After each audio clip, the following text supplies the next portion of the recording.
Di Quran Allah mengatakan, huwallazi yushawwirukum fil arham kaifa yasha. Quran surat Al-Imran ayat 6. Dialah Allah Al-Musyawwir, arsitek agung ya, yang menciptakan setiap kelahiran itu dengan penuh rencana. Setiap kelahiran anak manusia, siapapun itu, orang manapun itu, bangsa manapun itu semua direncanakan Allah. Untuk apa? Untuk menjadi kepanjangan tangan Allah, menyampaikan cinta kasih Allah. Maka Allah menitipkan bakat pada diri mereka itu sebagai alat untuk menuai keberkahan hidupnya. Jadi sekarang kesimpulan, kita aja, kenapa saya kok mengalami kelangkaan? Jangan-jangan hidup kita ini memang tidak sesuai dengan rencana Allah menciptakan kita. Bagaimana caranya? Harus reparenting. Berarti kita ini salah asuh. Harus direparenting, harus diasuh ulang. Sehingga kita dikembalikan lagi kepada sifat dasar kita yang asli. Nih, tempo hari ada yang konsultasi sama saya. Saya bilang, Anda ini harusnya berdasarkan sifat dasar yang saya baca. Gini. Gimana? Oh enggak, ini malah gitu. Saya bilang sama orang tuanya, ini anak salah asuh. Dan orang tua mengatakan, ya saya mengakui. Dari kecil sejak anak ini belum sadar apa-apa, sudah saya bentuk supaya anak ini seperti yang orang tua mau. Dan anak disebut sukses kalau cocok dengan orang tua yang mau. Walaupun anak ini tidak bahagia.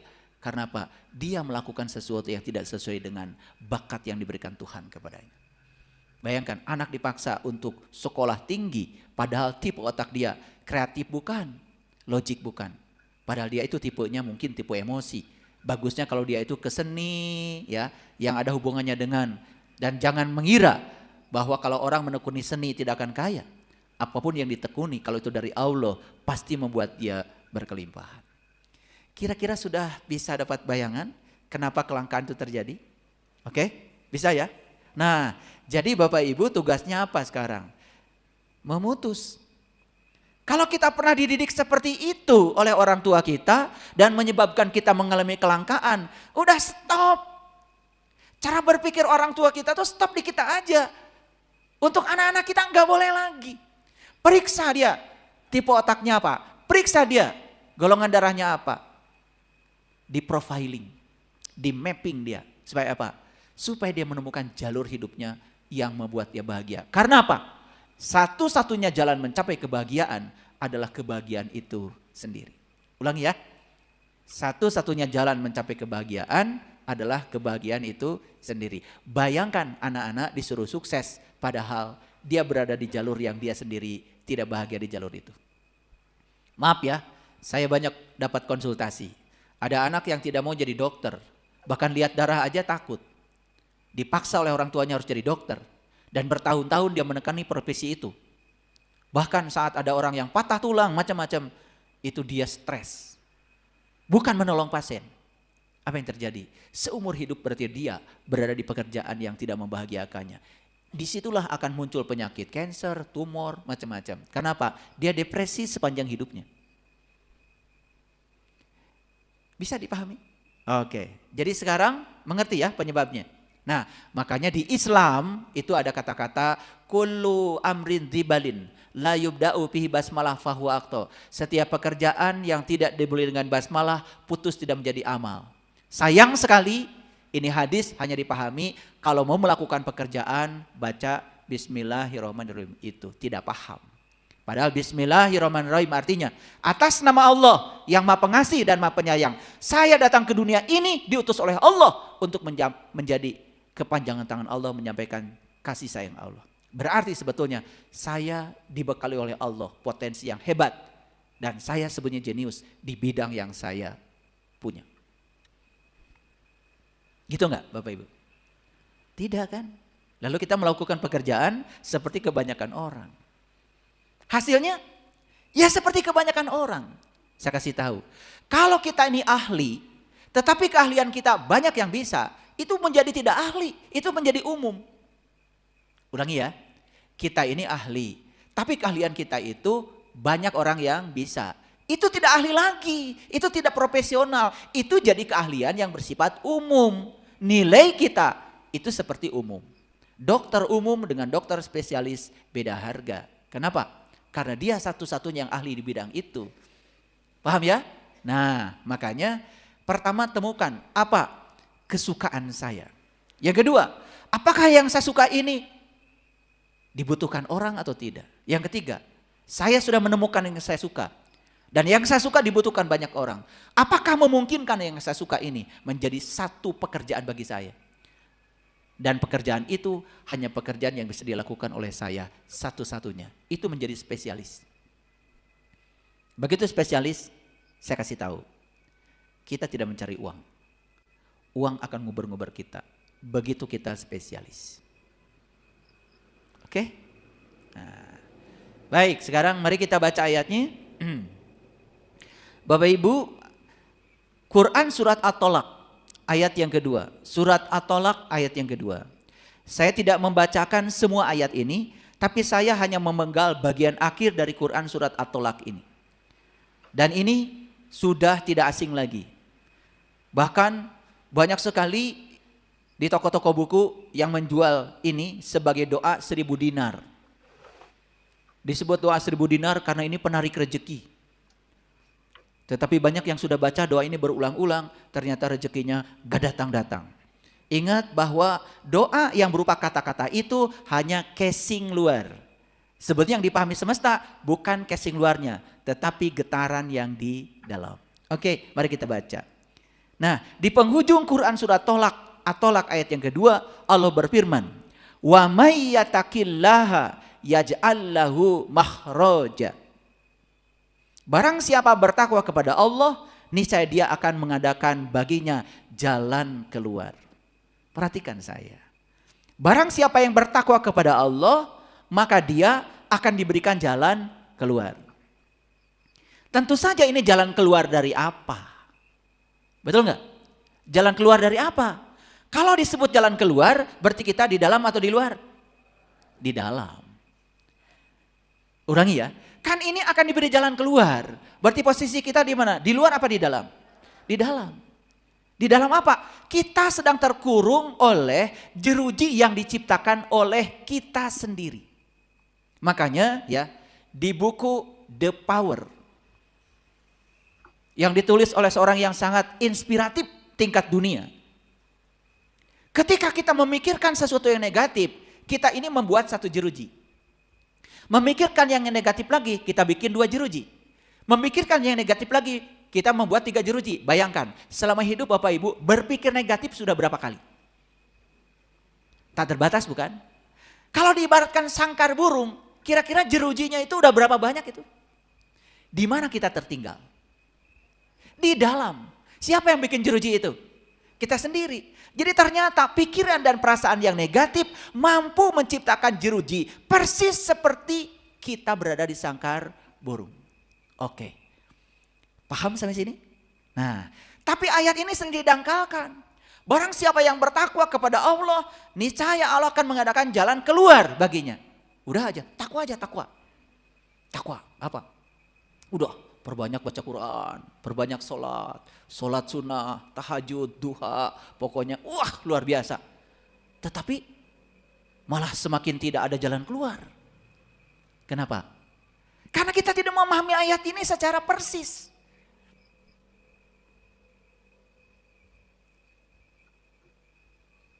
Saya bukan menyepelekan baca Quran, bukan menyepelekan sholat, bukan menyepelekan ritual-ritual agama, bukan.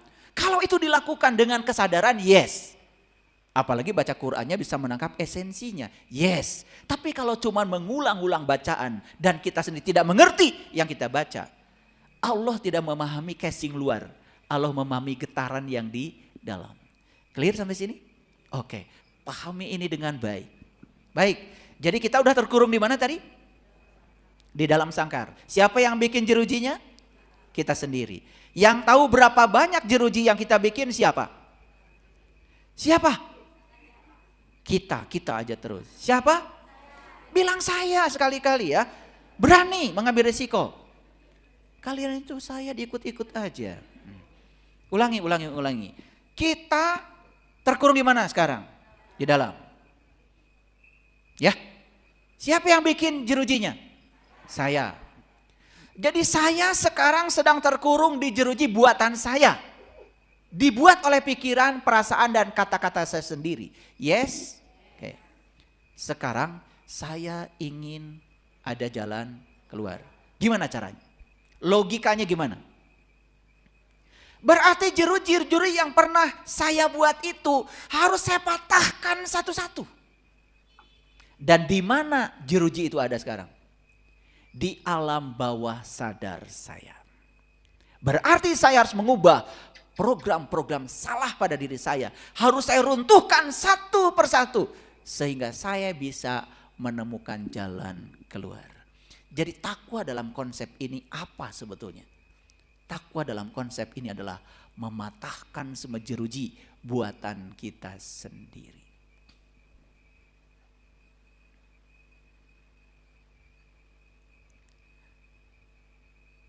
Jadi bertakwa kepada Allah, mematahkan jeruji. Loh, apa hubungannya? Perhatikan saya. Kalau kita sudah tahu dan kenal kepada Allah, kita tahu bagaimana cara mekanisme alam semesta ini bekerja. Di situ kita punya peluang untuk mematahkan semua program-program yang pernah kita buat. Sepanjang kita tidak mematahkan jeruji-jeruji itu, sepanjang itu kita terkurung di dalamnya. Dan tidak ada jalan keluar. Clear sampai sini? Clear? Oke, lanjut dulu. Nah, wa yarzukhu min haitsu la yahtasib. Dan memberinya rezeki dari arah yang tidak disangka. Yuk lihat saya semuanya. Mau diberi rezeki dari arah yang tidak disangka? Mau. Benar-benar mau? Mau. Saya tanya dulu. Ada yang bekerja enggak? Acungkan tangan, satu orang aja. Oke, Ibu di mana bekerja? Ngajar, oke. PNS? Tidak. Ibu dapat gaji bulanan? Oke. Ibu siapa namanya? Mohon maaf. Siti Hadijah. Mohon maaf ya Ibu. Ibu Siti Hadijah mengajar. Dapat gaji bulanan. Ibu percaya bahwa kehidupan Ibu adalah gaji Ibu. Percaya? Percaya. Sudah, itu aja. Ibu tidak akan dapat dari mana-mana. Itu aja. Bahkan kita menganggap seolah-olah yang menghidupi kita itu bukan Allah lagi. Tapi gaji saya. Dan gaji itu sudah menjadi Tuhan bagi Ibu. Tapi itu tidak disadari. Sekarang periksa, kenapa Ibu mengajar? Berarti Ibu bekerja kan? Kenapa Ibu bekerja? Di sini didorong oleh, kalau saya tidak bekerja, saya nggak dapat uang. Kalau saya nggak dapat uang, berarti saya tidak akan bisa hidup. Berarti Ibu digerakkan untuk mengajar oleh ketakutan akan kekurangan. Dan saya pastikan, setiap bulan kita akan kekurangan terus. Saya pastikan, tidak. Syukur kalau begitu. Tetapi harus diperiksa. Yang menyebabkan saya ingin mengajar itu apa? Oh, saya jadi guru karena saya direncanakan Allah untuk menjadi kepanjangan tangannya. Dan saya menjadi guru bukan untuk uang. Tapi saya ingin melayani siswa-siswa yang butuh kasih sayang Allah lewat bidang studi yang saya ajarkan di sekolah saya. Bismillahnya sudah masuk di jalur. Apa yang terjadi? Setelah itu Ibu lupakan gaji. Jangan terlalu percaya bahwa hidup Ibu adalah gaji Ibu. Kalau kita terlalu percaya bahwa hidup saya adalah gaji saya, berarti kita tidak akan kebaikan. Wa yarzuqhu min haitsu la yahtasib. Kita telah mengunci seolah-olah rezeki saya adalah gaji saya. Saya guru, Bu. Saya juga guru. Guru fisika. Jadi saya pernah jadi guru juga. Ya, sekarang saya udah pensiun. Udah 58 tahun. Karena syarat PNS itu sudah mengabdi 30 tahun boleh pensiun. Saya bukan pensiun dini, pensiun. Pensiun muda biar bisa jalan-jalan. Kenapa? Karena harga diri saya, kesehatan saya, mimpi saya, moralitas saya, kebahagiaan saya, itu milik saya. Dan saya boleh memutuskan sesuatu. Dan siapa yang berani memutuskan sesuatu, berarti dia sudah level 200 ke atas tuh kesadarannya. Jangan takut untuk memutuskan. Jadi kalau Bapak Ibu kerja di tempat dan tidak cukup gajinya, putuskan untuk keluar dari situ. Tidak cukup itu adalah sinyal dari semesta bahwa Anda harus bekerja di tempat lain. Ini yang terjadi malah protes. Demo, ngumpulkan teman-teman ya supaya gaji dinaikkan. Nggak bisa. Setiap pengusaha punya aturan sendiri. Kalau ingin menaikkan gaji, bikin usaha sendiri. Tentukan gajinya oleh kita sendiri. Berapa kita mau digaji sebulan. Itu baru keren. Nah, ada yang lucu. Ingin jadi orang kaya, tetapi bekerja di orang. Sementara di kerjaan itu kita sudah tahu gajinya terbatas. Berlawanan nggak? Berlawanan. Kalau kerja di orang, kan gajinya ditentukan orang. Dan waktu kita akan diambil oleh orang yang mempekerjakan kita. Betul? Dan kita akan hidup di aturan orang. Dan semua hak kita dirampas oleh orang yang mempekerjakan kita. Paham maksud saya? Jadi kalau bekerja di orang itu sama dengan kita sedang merencanakan masa depan orang. Kita lupa merencanakan masa depan kita sendiri. Makanya saya keluar duluan. Saya tidak mau menghabiskan umur saya di situ sampai 65, 70. Kenapa? Karena saya tidak mau terus-menerus diatur orang. Saya ingin mendapatkan kemerdekaan untuk mengatur penghasilan saya berapa dalam sebulan. Itu urusan saya dengan diri saya. Kalau kerja di orang, kalau kerja dapat uang. Kalau nggak kerja nggak dapat uang. Saya menciptakan sistem. Saya tidur pun saya harus dapat uang. Gimana caranya saya tidur dapat uang? Bisa. Bisa. Mau tahu caranya? Ciptakan sistem. Saya bikin buku. Buku saya dibeli orang. Saya lagi tidur, yang beli buku terus antri. Sekarang banyak orang yang nonton YouTube saya. Saya lagi tidur, banyak yang nonton YouTube saya. Iklan masuk. Jadi kita menciptakan sistem. Kalau kita tidak menciptakan sistem, padahal ada saatnya di mana kita tidak bekerja, kita butuh uang. Nih saya kasih tahu, mohon maaf ya, yang kerja di swasta. Kan kalian tidak selalu bekerja. Ada saatnya di mana kalian tidak bekerja lagi, tapi masih butuh uang. Gimana caranya? Berarti harus menciptakan sistem. Ada saatnya saya nanti tidak bekerja, tapi saya butuh uang, bahkan lebih banyak di masa tua. Gimana caranya? Semua itu tergantung cara kita berpikir.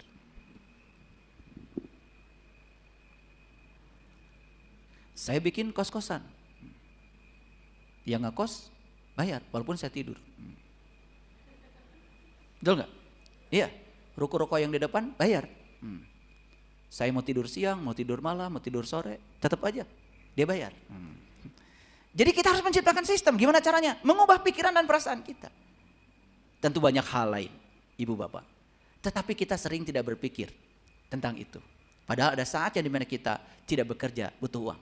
Setuju nggak dengan saya? Oke. Nah, kalau kita percaya satu-satunya hidup saya adalah gaji saya, mengunci nggak itu? Kunci. Sama seperti ibu bapak punya pikiran begini. Saya akan punya beras kalau saya punya uang. Berarti saya akan punya beras kalau punya uang. Berarti kalau nggak punya uang, nggak ada beras. Kenapa sih tidak dibuka pikirannya? Ada uang, nggak ada uang, beras pasti ada. Tergantung keyakinan kita. Saya sudah membukanya pikiran saya. Ada aja beras. Saya parkir mobil aja di depan ada 7 karung masuk ke bagasi. Ini maksud saya. Semua yang bikin batasan siapa? Kita. Yang bikin kelangkaan siapa? Kita. Yang bikin kelimpahan siapa? Kita. Saya makannya avocado, alpukat setiap hari. Saya bilang sama istri saya, usah dipikirin makanan saya. Ada uang gak ada uang, alpukat pasti datang. Iya, tadi malam jam 10 malam, pas maghrib orang kerja di rumah bilang, Pak alpukat nu kamari tos baru ruk. Nanti ada. Saya makan sahur, ada alpukat 1 peti. Dari mana ini? Tadi malam Pak ada tamu jam 10. Ngirim alpukat. Kan tidak mesti harus ada uang. Kenapa dia bisa datang? Karena saya yang menariknya. Kenapa dia bisa datang? Karena ada orang yang digerakkan oleh semesta. Cara itu bukan wilayah saya. Cara itu wilayah Allah. Karena saya kalau berpikir cara sulit. Karena saya tidak tahu. Saya ingin keliling dunia sama istri saya. Kalau saya berpikir cara, pasti yang pertama saya lihat adalah saldo saya. Yang kedua, kemudian saya mikir-mikir, ini saldo cuma segini. Buat ini, pusing saya. Tapi kalau saya pasti bisa keliling dunia. Dan saya imajinasikan, saya rasakan, saya sudah di negara ini, negara ini, negara ini, negara ini. Caranya datang dari semesta. Baru nyampe di Indonesia 1 bulan sama istri saya. Ada lagi yang ngajak, Pak ada waktu? Kemana? Kita ke Eropa Pak. Oh iya. Gimana tiket? Jalan, Bapak tinggal naik pesawat aja. Hotel gimana? Sudah. Pulangnya dibekelin. Coba. Saya keliling ke semua negara di dunia ini. Nyaris tidak mengeluarkan uang. Karena saya tidak berpikir, saya akan keliling dunia kalau punya uang. Tapi saya akan keliling dunia, caranya terserah semesta. Saya cuma mengimajinasikan dan merasakan. Seolah-olah saya sudah berada di sini, di sini, di sini, di sini. Saya kemarin baru pulang dari Jepang, 12 hari di Jepang. Ya, tidak mengeluarkan uang, 0. Tapi saya tidak berpikir gratis. Tidak ingin gratis. Saya imajinasikan, saya rasakan seolah-olah saya sudah di sana. Lagi ngobrol tentang Jepang, tiba-tiba ada yang datang. Ayah ngobrol apa? Ini kita mau ke Jepang. Kapan? Bulan depan. Dari saya ayah. Dari saya. Kan tiba-tiba ada orang yang datang kemudian membayarkan saya. Saya bilang ini saya berempat. Gak apa-apa. Mau nambah lagi siapa? Gitu. Coba. Nah selama ini kalau Bapak Ibu kita jalan-jalan yuk. Jawabannya gimana? Jawabannya gimana? Ya Allah saya ingin jalan-jalan keliling dunia gitu. Tapi dalam bilang gak mungkin. Uang dari mana? Betul gak? Yang dipahami yang doa tadi kata-kata atau yang di sini? Ya di sini, di sini. Bahkan kita tidak percaya kalau ada di situ. Bahkan kita tidak melayakan diri untuk ada di situ. Sering gak Bapak Ibu? Mohon maaf. Secara tidak sadar kita tidak memantaskan diri. Sering? Sering. Ubah sekarang. Saya pantas, saya layak, saya baik-baik. Saya pasti ke sana.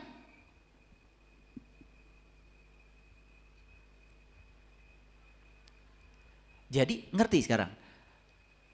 Wa may yattaqillaha yaj'al lahu makhraja.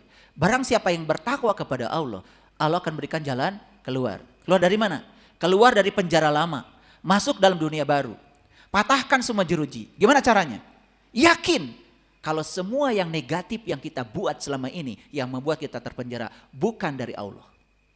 Semua itu adalah dari kita sendiri. Allah itu kekuatan positif. Allah itu kekuatan positif. Allah itu disebut oleh orang-orang yang sudah berkesadaran cinta. Cinta bukan rasa perasaan, tapi kekuatan positif. Oke, lanjut dulu ya. Ini agak lama muter-muter di sini ya. Wa yarzuqhu min haitsu la yahtasib, dan memberinya rezeki dari arah yang tidak disangka. Yuk sekarang, jangan menyangka bahwa rezeki kita satu-satunya adalah itu. Bukan jerujinya. Rezeki saya bisa datang dari segala arah. Luapkan perasaan kita, luapkan rasa berkecukupan. Dan itu rahasianya. Saya ngasih contoh sama komunitas saya. Kalau ada orang yang mau jual tanah, jual rumah, saya tidak mengatakan uang dari mana, enggak pernah. Yuk kita lihat. Pasti ada rezekinya. Gitu. Ternyata begitu dilihat, ngobrol sebentar, oh orang ini bermasalah. Dia punya urusan dengan bank. Dan kalau tidak dibayar, saat itu habis tuh rumahnya jadi bunga bank. Niatkan dalam diri kita, berapa uang ke bank? Segini, udah bayar dulu yang ke bank ya Pak. Biar Bapak bisa tidur. Niatnya bukan memiliki rumah, niatnya menolong orang. Nanti nego ke bank, saya bantu ke bank. Saya bantu ke bank, saya perjuangkan. Sampai seminimal mungkin dia harus bayar. Baru kejadian hari kemarin di kehidupan saya. Udah gitu dia, udah rumah saya beli aja sama Bapak. Boleh. Tapi saya baru bisa menyelamatkan utang Bapak ke bank. Sisanya gimana? Terserah Bapak kapan aja. Kan mending begitu. Daripada kita mengatakan uang dari mana. Betul nggak? Dan pasti ada rezekinya. Dan saya sudah melakukan itu berkali-kali. Bapak Ibu, coba Bapak Ibu perhatikan. Dalam kehidupan Bapak Ibu mungkin pernah ada suatu kejadian. Di mana kita tidak memikirkannya, tidak apa, tiba-tiba berkah datang. Pernah nggak? Pasti itu. Coba dikumpulkan berapa kali itu. Itu jadikan model. Ada patternnya, ada polanya itu. Sekarang lakukan getaran itu untuk yang lebih besar dari itu. Bisa, bisa. Karena semua manusia itu sebetulnya rezekinya tanpa batas. Karena kita punya Tuhan yang tanpa batas. Dunia ini akan cukup buat 8 miliar penduduk bumi yang bersyukur. Dan dunia ini tidak akan pernah cukup untuk satu penduduk bumi yang serakah. Yang penting jangan ada keserakahan. Saya memiliki aset, hampir semuanya menolong. Tidak niat membeli. Dan selalu ada jalan keluarnya. Oke. Nanti suatu saat kalau ingin lebih dalam lagi memang harus khusus bicara tentang ini. Sekarang ini permukaannya aja dulu ya. Sebetulnya di saya ini udah mendesak-desak ini. Rahasia-rahasia mau saya buka. Tapi waktunya tidak akan cukup ini 2 jam. Tetapi permukaan dulu ya. Oke. Lanjut. Gratis ya. Gratis. Wa may yatawakkal 'alallah fahuwa hasbuh. Barang siapa yang bertawakal kepada Allah, niscaya Allah akan mencukupkannya. Makanya doa-doa para nabi, para rasul, gak panjang kayak kalian. Cukup doanya hasbiyallah, hasbiyallah, hasbiyallah. Cukuplah Allah.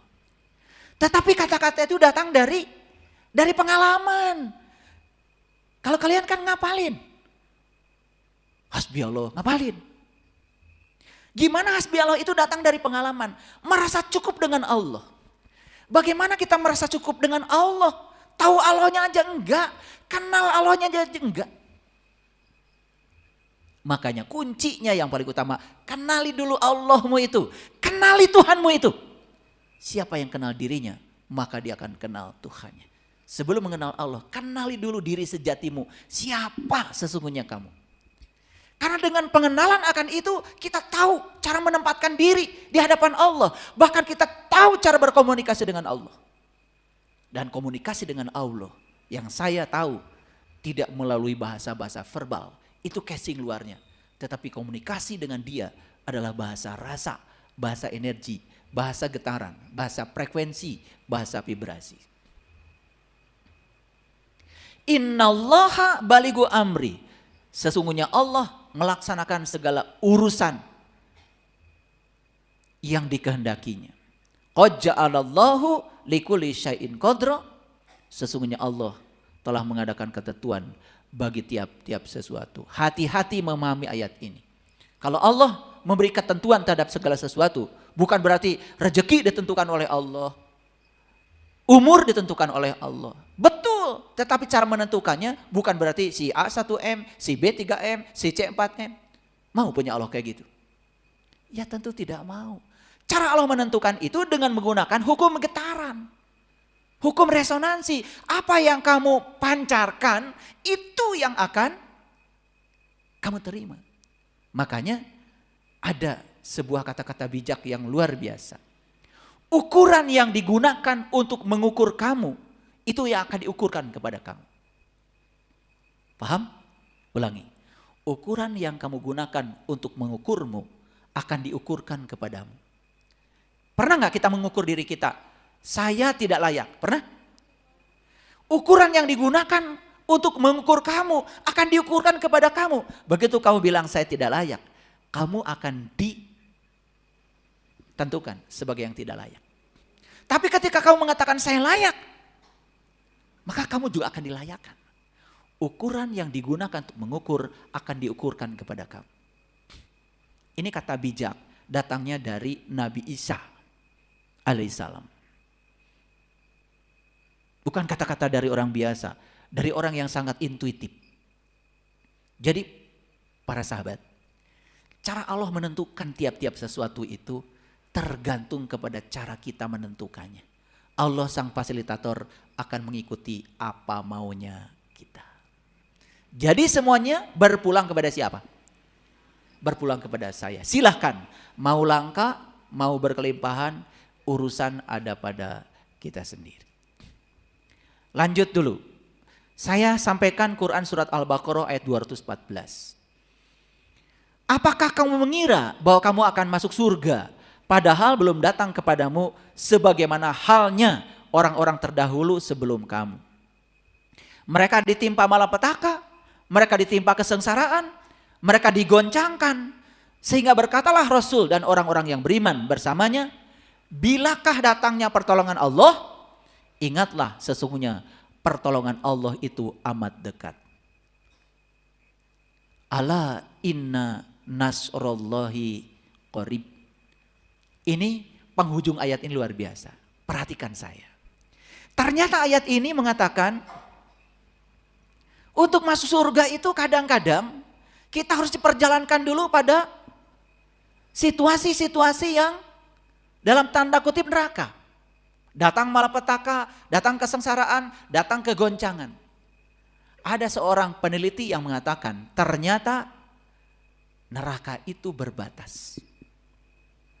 Kesengsaraan itu berbatas. Tetapi kebahagiaan tanpa batas. Apa maksudnya? Perhatikan saya. Pernah nggak Bapak Ibu mengalami titik nadir? Jatuh, jatuh, jatuh, jatuh. Masa kita mau tinggal terus di situ? Ternyata mencapai titik nadir yang terendah justru itu titik awal kebangkitan diri kita. Makanya heran saya kalau ada orang yang sudah jatuh berkali-kali terus jatuh. Saya mikir gimana mau bangkitnya.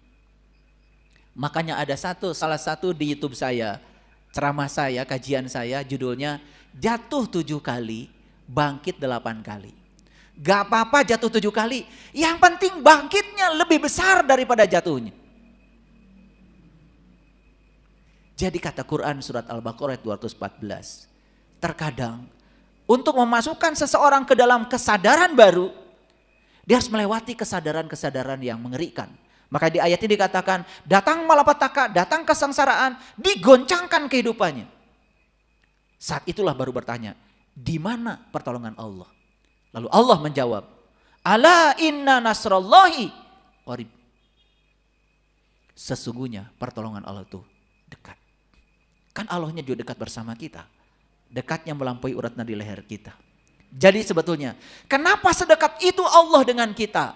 Tetapi seolah-olah pertolongan Allah tidak datang kepada kita. Ingat, yang kita pancarkan dari dalam apa? Karena itu yang dipahami oleh Allah.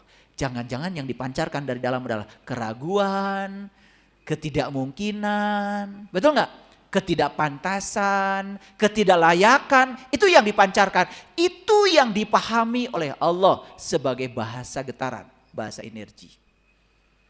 Clear sampai di sini? Oke, baik Bapak Ibu. Pernah baca ayat ini kan? Ini Quran surat Al-Baqarah ayat 186. Wa iza sa'alaka ibadi anni fa inni qarib.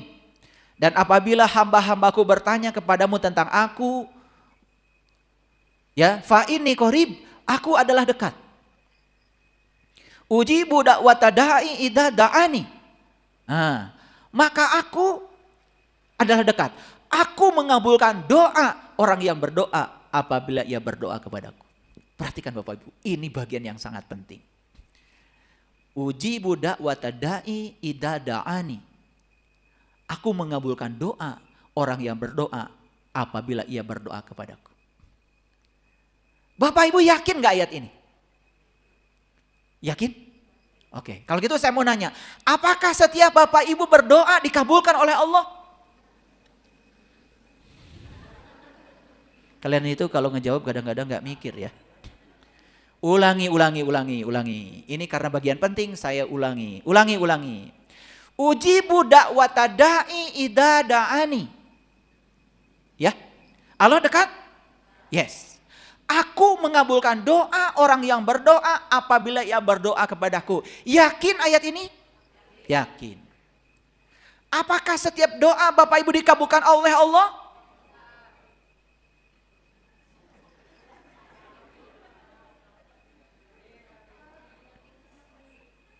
Ada yang berlawanan nggak di sini? Terasa ada berlawanan? Itu maksud saya.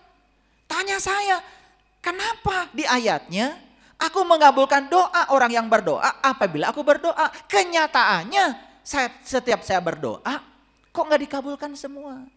Ada yang berlawanan? Itu tugas saya di sini. Saya bikin supaya tidak berlawanan. Yuk sekarang. Sebetulnya setiap doa yang kita pancarkan itu dikabul oleh Allah.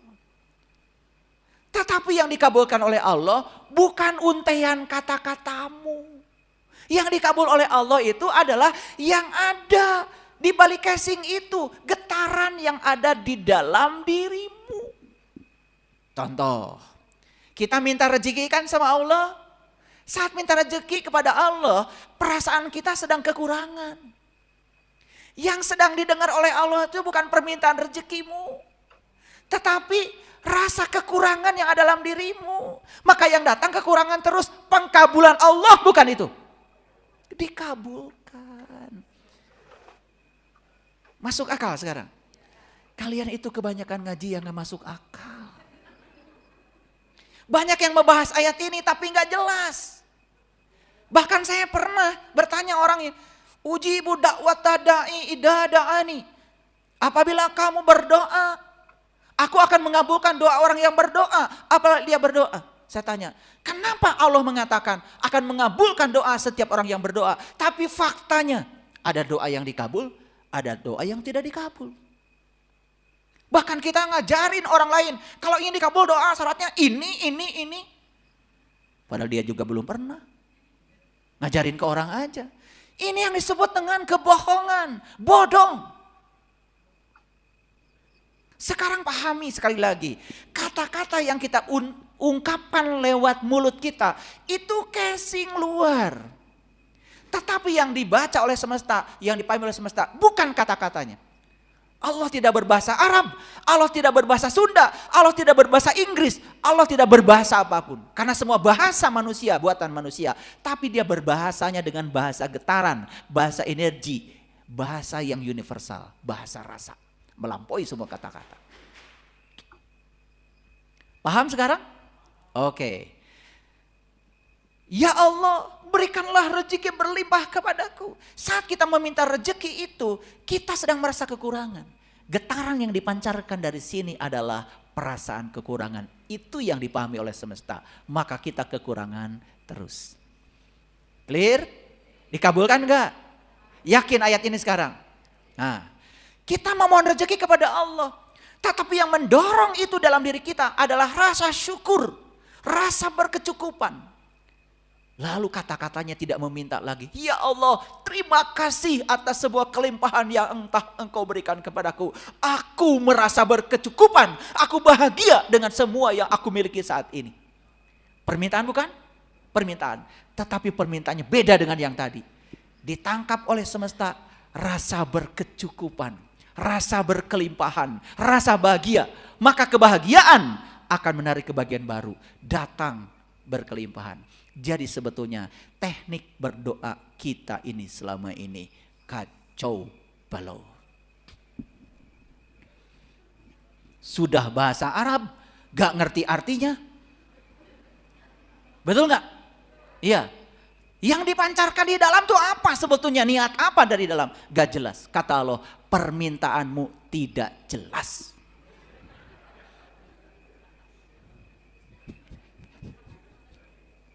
Lihat saya semuanya.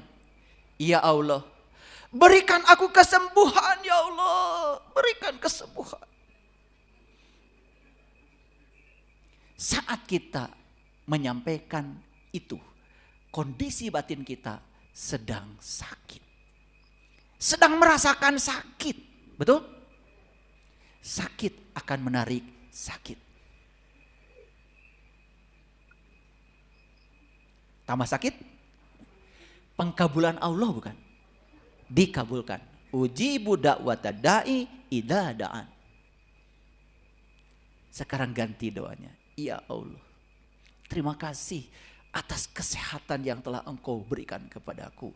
Luapkan perasaan seolah-olah sudah sehat, walaupun saat itu masih dalam keadaan sakit. Sehat di depan mata kita. Kemana pikiran difokuskan, ke situ energi mengalir. Sedang sakit, terus memikirkan sakit. Maka kita akan memberikan energi pada sakit untuk tambah sakit. Harusnya ketika kita sakit, fokus pada sehat. Fokus pada sehat.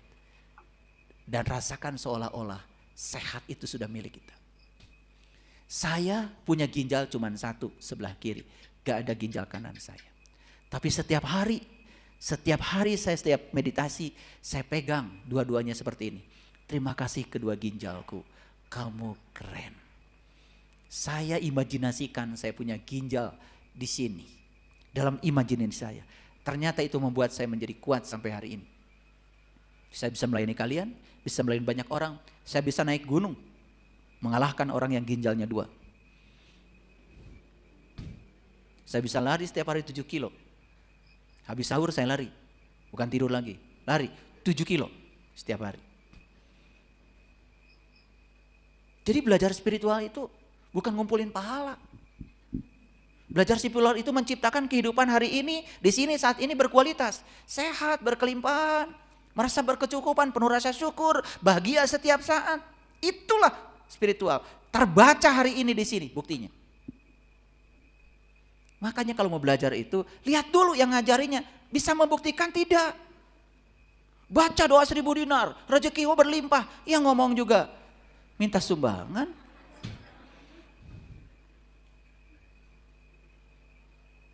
Ngerti maksud saya? Baru kalian ketawa ya. Tertawakan siapa tadi? Awas ya, jangan tertawakan orang ya. Jadi ngerti sekarang penggabulan. Mana casing, mana isi. Awas, casing kalau nggak ngerti casingnya kongguan. Isinya bisa ranginang, kiripik, bisa macam-macam. Betul nggak? Belum tentu biskuit. Ya, itu di Garut di kampung saya. Bahkan kalau lebaran di Garut, hati-hati.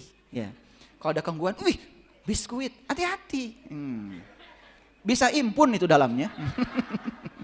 Impun sudah jadi gorengan itu di Garut namanya kasreng. Wih, enak itu, ya. Itu namanya gorengan gendol itu. Oke, lanjut dulu. Kalian belum ngerti betul ya. Mulai sekarang ada nggak yang bisa dibawa ke rumah? Oh, ternyata selama ini doa saya yang paling bagus itu, terima kasih Tuhan. Ada orang yang tidak baik sama kita, jangan doa, ya Allah, semoga orang yang tidak baik kepadaku hari ini juga jadikan dia orang baik. Kita sebetulnya sedang sakit hati dengan orang itu. Lebih bagus sekarang doanya, ya Allah, terima kasih. Aku telah diberikan kemampuan untuk memaafkan semua orang. Dan sekarang semua orang baik-baik saja kepadaku. Coba aja. Imajinasikan semua orang itu baik kepada kita. Rasakan seolah-olah itu sudah terjadi. Lakukan berbagai hal dengan yang sudah terjadi itu dalam imajinasi kita. Menurut fisika kuantum, apapun yang dapat kamu bayangkan saat ini, itu sudah menjadi kenyataan.